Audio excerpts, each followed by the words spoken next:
Gracias a los amigos APOC por invitarme y a todos ustedes por estar acá. Yo voy a compartir con ustedes algunas reflexiones sobre la democracia en la Argentina, pero inevitablemente tenemos que hablar del tema de qué es lo que está pasando hoy con la democracia a nivel mundial. Y esto me parece importante para evitar caer un poco en la impresión de que los fenómenos que estamos viendo aquí son fenómenos exclusivamente argentinos y que por lo tanto reflejarían una idiosincrasia, una peculiaridad nuestra y que yo creo más bien, esta es una hipótesis de trabajo, que reflejan lo que a mi manera de ver es un creciente deterioro de la calidad democrática en todo el mundo, ¿no es cierto? Entonces, cuando uno escucha o lee noticias tales como que el príncipe Guillermo anuncia que Holanda se despide del estado de bienestar, no puede menos que preguntarse hasta qué punto Holanda no admite, a partir de esa confesión del monarca, de que su democracia va a tener un grado menos de democraticidad en este momento que la que tenía en el pasado. Porque el estado de bienestar fue, digamos, una conquista muy, pero muy importante que hizo posible la legitimación de los regímenes democráticos a partir de la Segunda Guerra Mundial. Despedirse del estado de bienestar no es tan solo decir dejamos de ofrecer una serie de servicios y de bienes a la población, sino también es decir que la condición de ciudadano está revestida hoy por un abanico de derechos menores a los que existían en el pasado. Y eso claramente habla de un problema muy, muy serio de la democracia. Entonces, yo creo que en este momento se impone tener en cuenta esas transformaciones, ¿no es cierto?, que se están produciendo en el sistema democrático a nivel mundial. Y esto hace que muchas de las debilidades que vemos en la democracia argentina, que por supuesto está lejos de ser un dechado de virtudes, pero también está lejos de ser, ¿no es cierto?, como a veces se piensa, una especie de paradigma de la mala democracia. Tiene una serie de problemas serios, ¿no es cierto?, pero que en cierto sentido son problemas que de orden más general. Esto no debería para nada consolarnos, para nada. El famoso dicho aquel, mal de todo consuelo de tonto, se aplica perfectamente aquí. Pero creo que es importante tener este diagnóstico global, ¿no es cierto? O sea, democracias que no están funcionando como democracias. Esto no es ninguna originalidad mía. ¿Quién lo dijo sobre Estados Unidos? El expresidente Jimmy Carter. Dice, no estamos funcionando como una democracia. Y esto, digamos, dicho por un expresidente de los Estados Unidos, tiene que por lo menos movernos a reflexión de qué es lo que está pasando con las democracias. No solamente tenemos problema lo de Guillermo de Orange ahí en Holanda, que anuncia el fin del estado de bienestar. Tenemos Jimmy Carter diciendo eso. Tenemos al presidente Barack Obama hablando del fastidio que le produce el constatar que prácticamente el crecimiento económico experimentado por Estados Unidos en los últimos 25 o 30 años fue absorbido fundamentalmente por el uno más rico de la población norteamericana. Dicho por Barack Obama, ya no es cierto, simplemente registro cuidadosamente esas citas. Y esto evidentemente es incompatible con la democracia. Absolutamente incompatible. Lo mínimo que uno puede esperar que si hay un crecimiento de la economía norteamericana, que haya una redistribución de carácter progresiva, ¿no es cierto?, de los frutos de ese crecimiento económico más acelerado o ese aumento en la capacidad, digamos, de creación de riqueza de la sociedad americana. Vemos que el propio Barack Obama está diciendo eso y eso fue lo que recogieron los muchachos que salieron el verano pasado, el verano del hemisferio boreal, con el movimiento Occupy Wall Street, ¿no es cierto? Lo que decían, somos el 99%.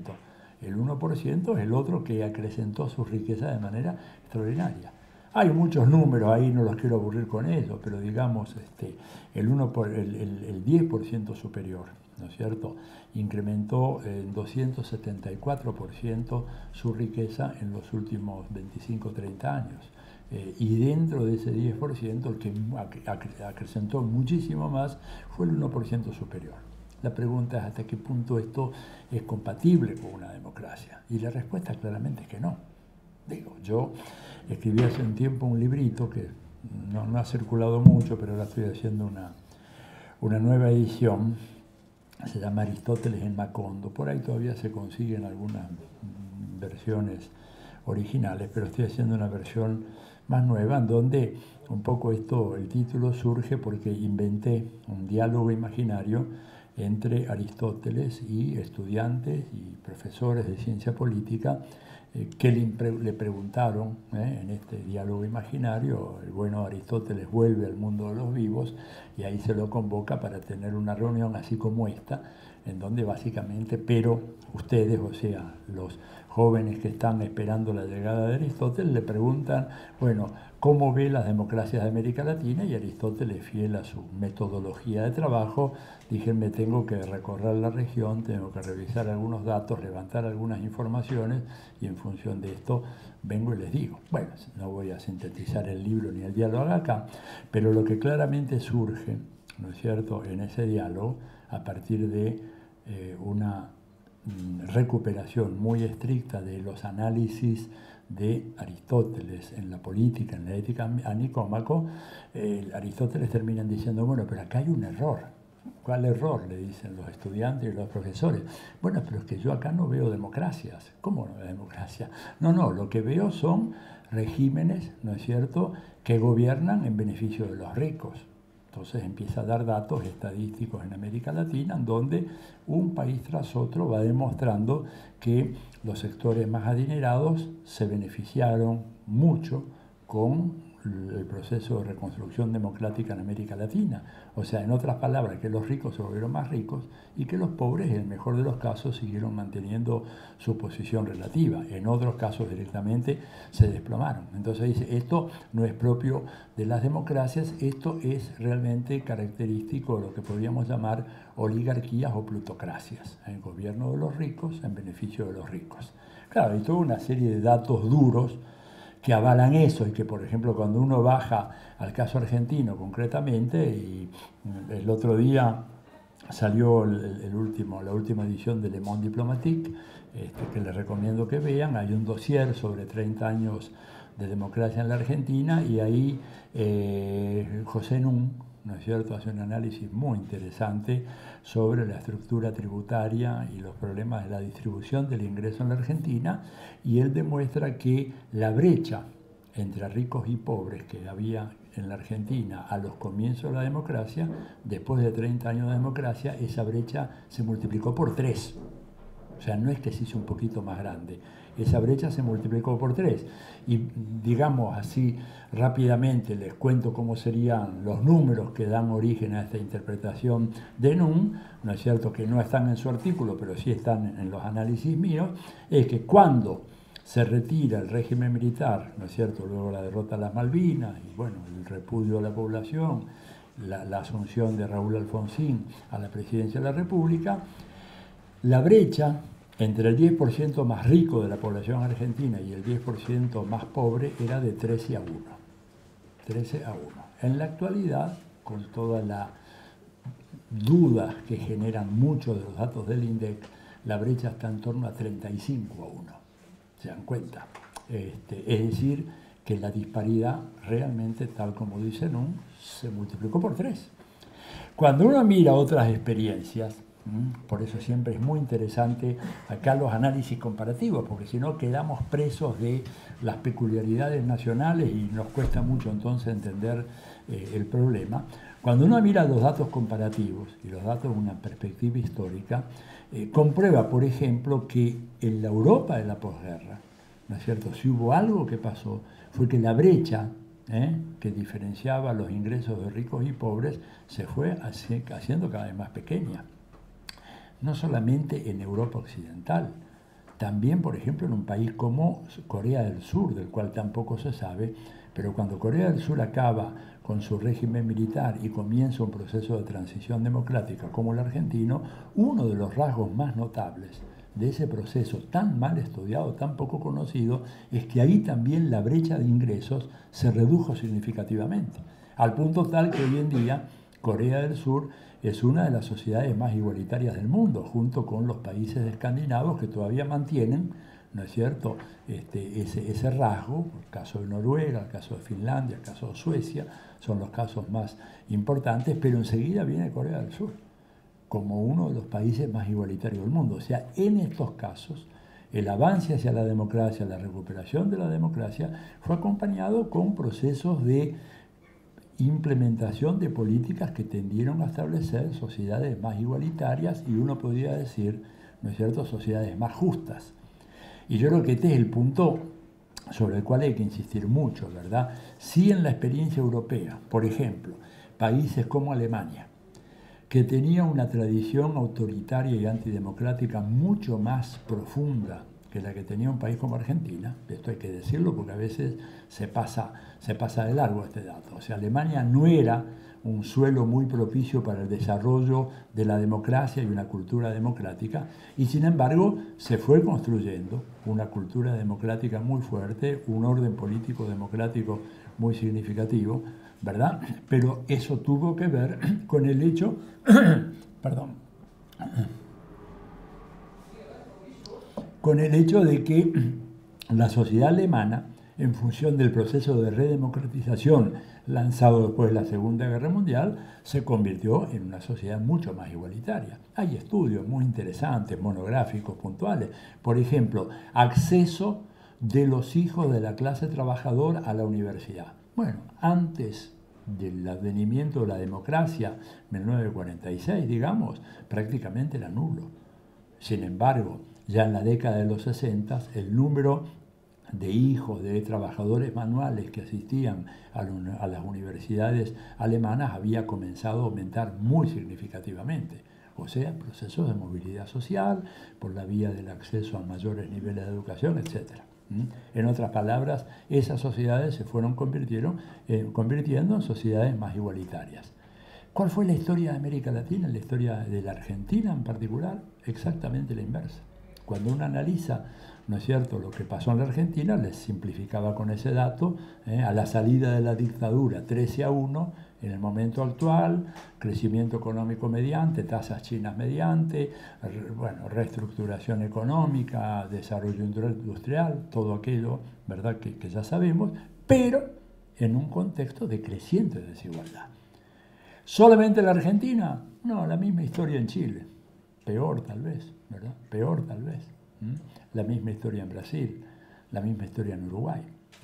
O sea, vemos nosotros entonces como uno de los problemas, a mi juicio, fundamentales. ¿Y por qué insisto en esto? Porque yo creo que hay en la profesión, en la ciencia política, tenemos una tendencia muy grande a manejarnos con indicadores sobre la democracia, sobre el desarrollo democrático, que tienen que ser cuidadosamente examinados, ¿verdad? O sea, un régimen electoral es importante para calificar una democracia, por cierto, la existencia de elecciones libres, el imperio del derecho, instituciones políticas estables. Pero uno puede tener todo eso y al mismo tiempo tener un orden político que difícilmente pueda llamarse democrático. Tomen el caso de Chile. ¿Por qué pongo el caso de Chile?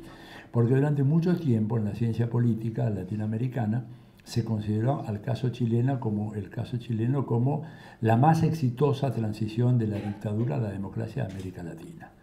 Yo siempre tuve muchas dudas, muchísimas dudas de eso, y por suerte quedaron escritas. No es que las pensé para mis adentros, sino que las escribí en numerosos textos, artículos, etc.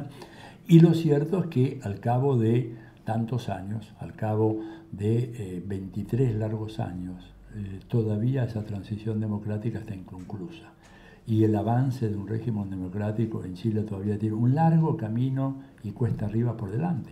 Basta con observar lo siguiente: todavía sigue vigente la Constitución de 1980, que es la Constitución de Pinochet, que es la Constitución que establece un sistema binominal de elecciones, por lo cual prácticamente hay un segmento significativo del electorado que no tiene ninguna posibilidad de acceder a la representación política, y en donde eso se manifiesta en un grado formidable de apatía ciudadana, ¿no es cierto? En las últimas elecciones en Chile, cerca del 50% del padrón electoral no concurrió a votar. Simplemente, y hay encuestas que han hecho los sociólogos, los politólogos chilenos, y lo que dicen en las encuestas la gente es que no tiene absolutamente ningún sentido votar, porque se vota para cargos en un Congreso que no tiene ninguna capacidad de cambiar las cosas, ni de producir políticas que no sean las políticas previamente establecidas, ¿no es cierto?, por el régimen pinochetista, y que luego, desgraciadamente, fueron continuadas durante los largos años de transición democrática. Pero el modelo económico sigue siendo el mismo, con muy ligeras variantes que se heredaron de la época de Pinochet. Esto inclusive uno, cuando analiza las cosas más en detalle, puede ver que acá también en la Argentina tenemos algunos de esos elementos de continuidad muy fuerte, ¿no es cierto? O sea, algunas de las piezas angulares de la política económica de la última dictadura cívico-militar siguen en pie. Digo, la ley de entidades financieras, sin ir más lejos, ¿verdad? Sigue todavía la ley preparada por Martínez de Oz y que lleva en su cárcel la firma del dictador Jorge Rafael Videla y de José Alfredo Martínez de Oz. Hay un elemento de continuidad muy fuerte. E inexplicablemente, ¿no es cierto?, pasado 30 años de vida democrática, con diferentes gobiernos de diferentes signos políticos, el radicalismo, el peronismo en su versión menemista, la alianza, el peronismo en la versión kirchnerista, etcétera, esa pieza legislativa sigue en pie. Y eso es, digamos, yo lo he dicho, me he desganitado diciendo, es un escándalo. Eso habría que derogar esa ley, ¿no es cierto?, simplemente porque es una vergüenza que en democracia nada menos que la ley que regula el sistema financiero sea la ley de la dictadura. Esta es una de las herencias muy fuertes que tenemos, y no es la única. No es la única, ¿no es cierto? El neoliberalismo ha demostrado ser un hueso muy duro de roer. Y el neoliberalismo es incompatible con la democracia. Este es el problema. No hay posibilidad de armar un orden democrático. ¿Por qué? Porque, vuelvo a lo de Aristóteles, y voy incluso vengo a un autor contemporáneo muy importante, que es John Rawls, que elaboró su famosa teoría de la justicia ya de los años 80. Rawls era un profesor de filosofía en los Estados Unidos, precisamente en la Universidad de Harvard, y él plantea, siguiendo la línea de la gran tradición de la filosofía política clásica, que arranca con Platón, sigue con Aristóteles, etcétera, de que la justicia es la virtud primera de las instituciones sociales. Bueno, pues es prácticamente imposible satisfacer los criterios de la justicia en el marco de un modelo económico neoliberal. Porque un modelo económico neoliberal está orientado por el principio del lucro como patrón y medida de todas las cosas. La educación es un negocio, vamos con el negocio. La salud es un negocio, hagamos de la salud un negocio. El medio ambiente puede ser utilizado para obtener enormes beneficios, etcétera, lo hacemos. Y por eso digo yo de que hay una contradicción muy evidente que se expresa, digamos, en la Argentina, se expresa en Chile, se expresa en Brasil, se expresa en todos nuestros países y se expresa también en los países del primer mundo. Incluso en cuestiones que a veces no se reparan mucho, y es acerca de, bueno, el papel de la opinión pública en relación a ciertas decisiones fundamentales que toman los gobiernos. Piensen, por ejemplo, lo que pasó, una experiencia realmente muy significativa, lo que pasó en España en vísperas del ingreso de España a la guerra de Irak, ¿no es cierto?, en donde el 92 o el 93% de la opinión pública española estaba diciéndole a Aznar, no queremos entrar a la guerra. Y Aznar entró a la guerra. Hoy en Estados Unidos, 2 de cada 3 norteamericanos no quieren saber nada con un ataque a Siria. Y si algo persuadió al presidente Obama de que no debía atacar, por lo menos hasta ahora, no fue el peso de la opinión pública norteamericana, sino el hecho de que apareció Rusia, que irrumpe nuevamente en el tablero, digamos, de las grandes ligas de la política internacional y paró, digamos, lo que parecía una agresión absolutamente irresistible. Pero tendría que haber sido no por Rusia, sino porque la opinión pública daba cuenta, ¿no es cierto?, o exigía, ¿no es cierto?, que el gobierno no lanzara ese ataque. Sin embargo, Obama seguía adelante sin ningún problema y llamando al Congreso, etc. Entonces, esto nos obliga a repensar mucho estas definiciones convencionales con las cuales nos manejamos para entender la democracia, en donde se ponen el acento en algunos aspectos que son importantes. ¿No? Yo no voy a negar la importancia de elecciones, pero por ejemplo, elecciones que sean libres. Y preguntémonos entonces si, por ejemplo, en un país como Chile realmente hay elecciones libres. Bueno, no las hay. Mientras no haya un cambio de constitución, no hay elecciones libres, habrá un simulacro, habrá parcialmente una posibilidad de expresar opiniones disidentes, pero no mucho más allá que ello. Nosotros acá en la Argentina, bueno, ha habido un avance en el sentido que la publicidad de los partidos políticos ha permitido de alguna manera mitigar el impacto del dinero sobre la competencia electoral, digamos. Esto es un avance muy significativo. Digo, en la Argentina, por lo menos en ese sentido, ha habido un avance que en otros países no lo hay. No los hay, por ejemplo, en Brasil. En Brasil la campaña política se realiza en función de cómo uno consiga los fondos. Y en Estados Unidos se ha llegado hace un par de años a un exceso que era impensable para algunos autores, para muchos autores, y era que la Corte Suprema estableciera que no podía haber limitación alguna acerca de la capacidad de los individuos o de las organizaciones para decidir qué hacer con su dinero y que por lo tanto, si un individuo o una organización quería apoyar a un candidato, no había límites a esto porque era atentar contra la propiedad privada y contra la libre disponibilidad que una persona dueña de ciertos recursos debe tener para hacer con esos recursos lo que quiera. La Corte Suprema, por lo tanto, le dio un golpe fenomenal a la calidad democrática de los Estados Unidos, porque ahora el tema yo creo que va a estar muy condicionado en las próximas elecciones a ver quién consigue más dinero para hacer la campaña. Y aquel que consigue más dinero, que tiene más spots publicitarios, que puede contratar más activistas, etcétera, es el que va a ganar las elecciones. Cuando en realidad lo que la Corte Suprema tendría que haber hecho en Estados Unidos, haber dicho, bueno, hay que pensar en un financiamiento público para que todas las organizaciones políticas tengan igual posibilidad de acceder a los grandes medios que difunden sus ideas. Sin embargo, hizo todo lo contrario.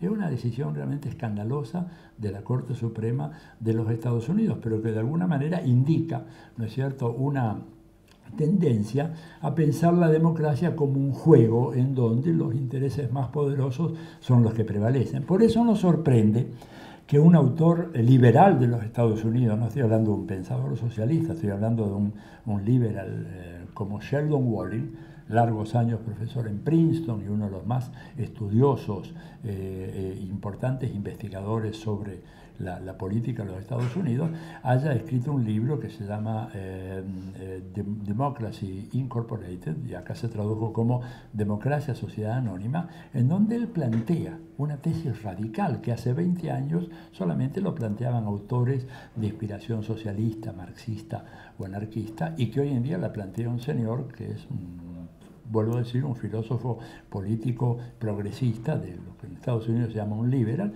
diciendo que Estados Unidos se encamina hacia un creciente totalitarismo político porque, hace suya una expresión de algunos otros autores, los mercados y las grandes empresas han secuestrado la democracia. Y entonces, al haber secuestrado la democracia, esta democracia da lugar a lo que él llama, y esta fue la expresión que él acuñó, un totalitarismo invertido, para contrastarlo con el totalitarismo tradicional, experimentado según Walling por la Alemania nazi o en la Unión Soviética de Stalin. Pero esto nos prende entonces luces de alarma acerca de, bueno, qué está pasando con la democracia en los países que se suponía estaban a la avanzada en el desarrollo democrático. Y por lo tanto, algunos de los problemas que vemos en la Argentina son problemas que se inscriben en esta norma general, por supuesto, tenidos con las particularidades propias de nuestro país y que hacen a la cultura política de los argentinos y a las tradiciones políticas de los argentinos. ¿Qué problemas? Bueno, primer problema, a mí me parece el tema ese de la justicia social como un componente fundamental del orden democrático. Yo creo que es necesario, ¿verdad?, revisar las políticas económicas a los efectos de que esa brecha entre los ricos y pobres, registrada desde el INDEC, sobre la cual comentara José Nun en ese último artículo y en otros anteriores, comience a ser revertida aceleradamente. Esto no se puede hacer de la noche a la mañana, pero sí tiene que haber un cambio muy claro de tendencia que todavía no se ve. Y esto me parece a mí que es una de las grandes deudas pendientes de la democracia argentina. La segunda cuestión tiene que ver con, y está muy relacionada con todo esto, el régimen tributario. Argentina tiene un régimen tributario extraordinariamente regresivo, un régimen tributario en donde prácticamente los aportes fundamentales proveen de los impuestos que pagan los consumidores o los impuestos que pagan los trabajadores por la vía de ganancias o bienes personales o impuestos tales como las retenciones, ¿no es cierto? Y por lo tanto, curiosamente, grandes empresas o grandes fortunas en la Argentina se ven muy alivianadas, por no decir francamente eximidas, del pago de los impuestos que les corresponde. Hay algunas estadísticas, por ejemplo, que demuestran que si el peso de los impuestos pagados por las grandes empresas en países de la Unión Europea es del orden del 14-15% del Producto Bruto, la Argentina no llega a ser el 3%. O sea que tenemos un espacio para avanzar muy fuerte. Por supuesto, cada vez que uno levanta esta objeción se dice, bueno, pero las resistencias sociales que se levantarían en contra de una política de reforma tributaria serían enormes. Fíjense lo que pasó con la 125, todo lo demás. A respuesta a lo cual uno tiene que decir, bueno, pero si alguien se hace cargo del gobierno de un país, sabe que si quiere cambiar las cosas para bien, va a tropezar con enormes resistencias, ¿verdad? Entonces no es argumento, yo no admito que un gobernante me pueda decir o pueda decirle a sus ciudadanos, mire, yo no hago lo que debo hacer en función de ciertos imperativos éticos porque esto va a alborotar el avispero y no sabemos cómo termina esta historia. Si me dicen eso, digo, señor, pero usted compitió para llegar a este lugar, si no está dispuesto a hacer esto, váyase a su casa, porque lo que necesitamos es alguien que venga a hacer esa tarea, ¿no es cierto? Entonces, para mí resulta difícil de entender cómo es que todavía sigue siendo la reforma del régimen tributario una asignatura pendiente tan importante en la Argentina. Es más, inclusive en el caso de nuestro país, uno podría apelar a algunos institutos que existen, que están contemplados en la Constitución. Por ejemplo, se puede hacer una consulta popular, ¿no es cierto?, que no es vinculante, pero puede no ser vinculante en un sentido legal, pero puede serlo en un sentido moral, en un sentido ético, preguntándole a la población si quieren o no avanzar hacia una reforma más equitativa, que sea más equitativa en materia de impuestos. Eso, Correa lo hizo, por ejemplo. ¿Por qué no lo podemos hacer nosotros? No tengo respuesta, no tengo hipótesis como para entender.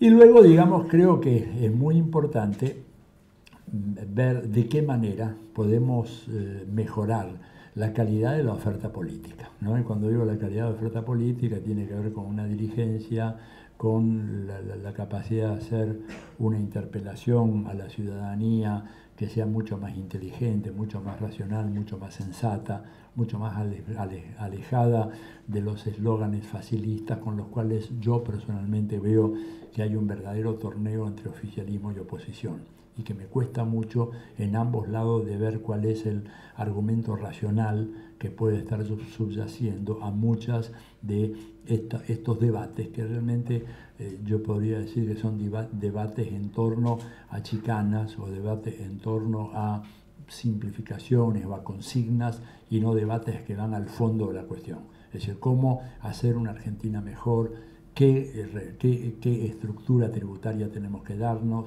cuál va a ser la calidad que queremos tener en materia de políticas de distribución de ingresos y de la riqueza, cuál va a ser la capacidad del Estado y cómo la vamos a fortalecer para poder controlar, por ejemplo, el papel tan importante que grandes oligopolios internacionales tienen en la economía argentina.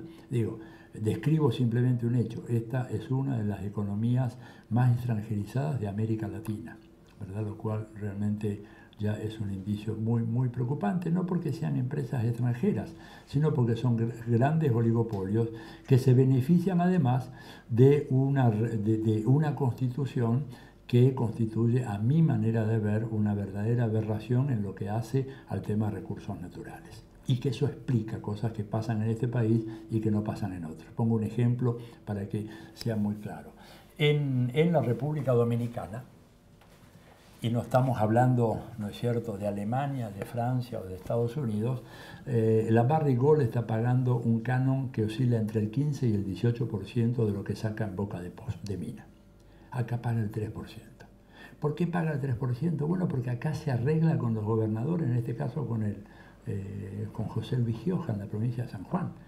O sea, el yerro gigantesco cometido en la Constitución del 94, mediante el cual se provincializó, bajo el eufemismo la federalización de la riqueza, los recursos naturales, hizo que hoy este sea un país de saqueo fácil y barato, ningún problema. Acá pagamos 3%, en Dominicana pagamos 15 o 18 según las minas de que se trate. Y si vamos al petróleo, ¿cuál es la regalía que se paga, por ejemplo, en la Argentina por el petróleo que se extrae en nuestras provincias petroleras? Fluctúa entre el 18 y el 22%. Esas mismas compañías pagan en Bolivia, en Ecuador o en Venezuela más del 80% y ganan plata. Imagínense lo que ganan acá. Imagínense lo que ganan acá. ¿No es cierto? Por eso creo que es fundamental, para mejorar la calidad de la democracia argentina, tenemos que cambiar la Constitución. Con esta Constitución no tenemos posibilidad, porque los principales recursos de la Argentina en este momento no pueden ser manejados por el Estado Nacional. Un Estado Nacional que además hay que reconstruir, y yo creo que es otro de los legados pendientes de la democracia argentina, todavía la incompleta reconstrucción del Estado Nacional. Un Estado que no puede fiscalizar, estamos entre gente que se dedica a esto, ¿verdad? Organismos de control. ¿Quién controla lo que exporta la Barrick? Nadie. Controla la propia Barrick, que hace una declaración jurada que eleva al gobierno de San Juan diciendo: hoy saqué, no sé, 2 toneladas de escombro, en el cual hay un 0.2%, 0.4% presumimos de oro. ¿Quién controla eso? Nadie. Ni el gobierno provincial ni el gobierno nacional. ¿Qué se va con eso que se dice que es escombro? Se van metales preciosos, se van minerales preciosos. Se llegan a ir hasta tierras raras que están cotizadas pero por las nubes. No hay ningún control. No tenemos ningún control. ¿Se dan cuenta? Entonces, una democracia que no puede funcionar adecuadamente más allá del plano de las declaraciones. El plano de las declaraciones argentinas es ejemplar. En algunas cosas, digamos, que no son declaraciones, creo que también hemos hecho un gran avance. Es la única democracia latinoamericana que juzgó a los culpables de los crímenes del terrorismo de Estado. Ese no es un mérito menor. Brasil no lo pudo hacer, Chile no lo pudo hacer, Uruguay no lo pudo hacer, Guatemala no lo pudo hacer, y es poco probable que alguno de estos países pueda alguna vez hacerlo.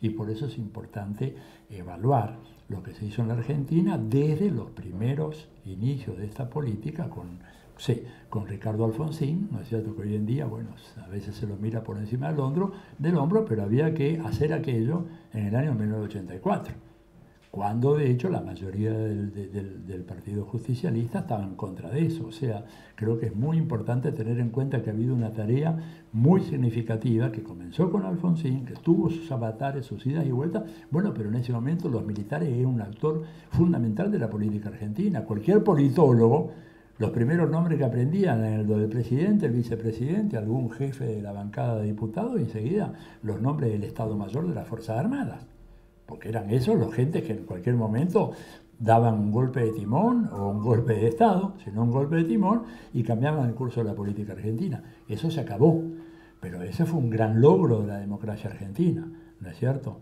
Y me parece que de eso tenemos que estar orgullosos. Pero creo que tenemos muchas asignaturas pendientes. Argentina es un país que está indefenso. Si Uruguay si se enoja Pepe Mujica por lo de las pasteras, no tenemos defensa. Se nos hunden los buques solos en los puertos de la Armada. Se nos hunden solos. No podemos reparar el almirante Irizar. ¿Saben por qué? Porque no hay plata. No hay plata. Este es un estado pobre, muy pobre. Yo lo digo y la gente me mira, como varios de ustedes me están mirando y dicen, se ha vuelto loco. Es muy pobre. Es un estado muy pobre. ¿Por qué es muy pobre? Porque recauda mal. Recauda entre la gente que no puede pagar mucho más.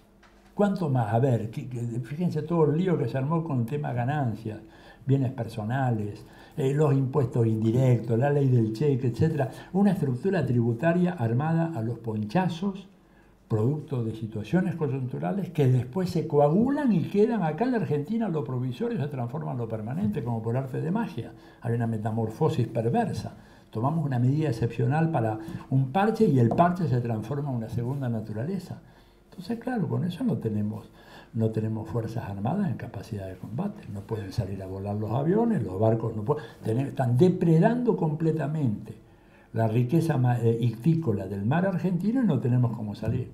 ¿Saben cuántas personas hay para controlar en la provincia de Buenos Aires, el litoral marítimo de la provincia de Buenos Aires, en la oficina de control de pesca? 8 personas. ¿Cuánto se necesita para abordar un buque pesquero? Que venga con una tripulación de filipinos, de malayos, de ucranianos, etcétera, que no hablan ni español, ni inglés, ni nada. Bueno, ¿ustedes creen que podemos mandar uno de estos inspectorcitos que tenemos en Mar del Plata? Digo, los tiran y los procesan como parte del atún, aparecen enlatados. Ha pasado cosas así o lo tiran al mar. En Estados Unidos esto se hace con apoyo, lanchas rápidas, helicópteros, los SEAL ahí que de repente bajan al barco y ven qué es lo que están haciendo. O sea, Argentina no puede ni remotamente hacer eso. Ni remotamente hacer eso, no tiene recursos. ¿No es cierto? No tiene recursos. Un problema gravísimo. Brasil tampoco tiene. Tiene un poco más que nosotros, pero Brasil hace 6 años que tiene que renovar la flota aérea y no la puede renovar. Porque sale muy caro y además para colmo le surgió otro problema ahora. ¿A quién le compra Brasil? Ahora, pregunto, ¿cuál es el país más rodeado de bases militares de América Latina? Mucha gente dice Venezuela. No, el país mucho más rodeado de bases militares es Brasil. ¿Por qué? Bueno, porque ya lo dijo Henry Kissinger en los años 70, ¿verdad? Y yo tenía la nota exacta de dónde lo había dicho, porque esto se lo escuché a él cuando yo estaba en Estados Unidos, pero bueno, con sucesivas mudanzas, Estados Unidos, México, Argentina, etcétera, no sé dónde está esa carpeta, pero la voy a encontrar. Kissinger en un momento dijo, para los Estados Unidos es política absolutamente prioritaria que no emerja ningún gran poder regional al sur del río Bravo. No vamos a permitir eso. Y lo están haciendo con Brasil. Y por las dudas, 25 bases militares rodeando por tierra y desde el mar, ¿no es cierto?, a Brasil. Y Brasil estaba en la duda, ¿qué hago? Hace 5 años que tenían que resolver el tema de renovación de la flota de la Fuerza Aérea. ¿A quién le compro los aviones? Se los compra Estados Unidos, que es la única hipótesis de conflicto que tiene Brasil. Digo, ¿con quién más va a tener algún pleito Brasil sobre las riquezas de la Amazonía? ¿Con los chinos? ¿Con los indios? ¿Con los franceses? Con Estados Unidos. Por eso tiene la base ahí.